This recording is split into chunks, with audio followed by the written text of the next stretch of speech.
Here's my audience of 3 adults.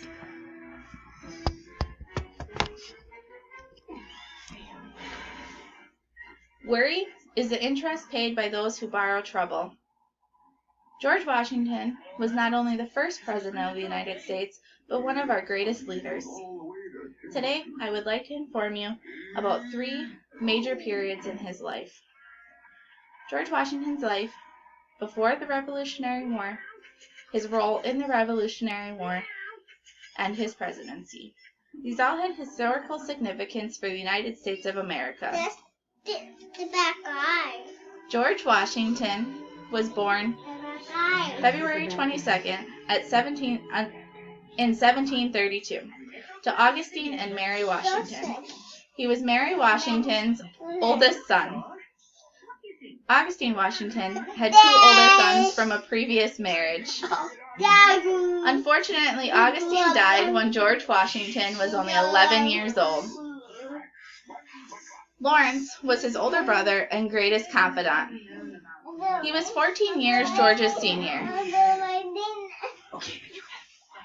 He died of tuberculosis when George Washington was only 18. Prior to his death, Lawrence had introduced him to Lord Fairfax. When George Washington was only 16 years old, Lord Fairfax took him on a surveying trip where he learned the trade. And by 17, young George had his own surveying business. As a very young adult, he was the commander of the local militia.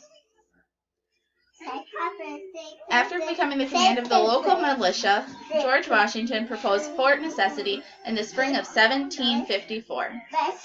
On their way to the Fort Necessity, they attacked a small troop of French soldiers. When they attacked the French, they killed an ambassador, which was against international law. After this, they were attacked by Indians that were with the French and forced to surrender and leave. George Washington then signed a treaty that was written in all French, and unbeknownst to him, he admitted guilt for the attack and the killing of the ambassador. Because of this, he was passed up for a promotion, and he resigned from the local militia due to bitterness towards the British government for not backing him. In 1758, he went home to Mount Vernon and married Martha Custis and joined the local legislature. For a time, he was a gentle farmer. During the Revolutionary War, he became a delegate for the First Continental Congress in 1774 in Philadelphia. History.com stated Washington proved to be a better general than a military strategist. His strength did not lie in the battlefield, but his strength was in the motivation and direction of his troops. After 8 long years of the Revolutionary War, under the direction of General Cornwallis, at the Battle of Yorktown, the Continental troops beat the British forces. Washington was then labeled as a local hero.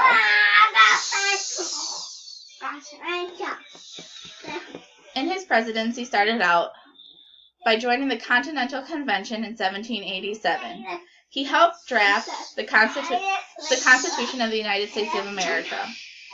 The first election for presidency of the United States of America was held on January 7, 1789.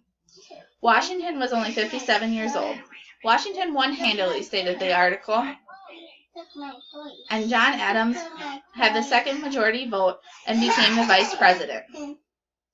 On April 30th, 1789, they were inaugurated into office as the first president and first vice president of the United States of America. Today, I wanted to tell you about George Washington because he helped shape the United States of America, from his birth to the Revolutionary War to his time as president. These all had a huge impact on what the United States became. Remember, George Washington said, "Interest is paid by those who borrow trouble."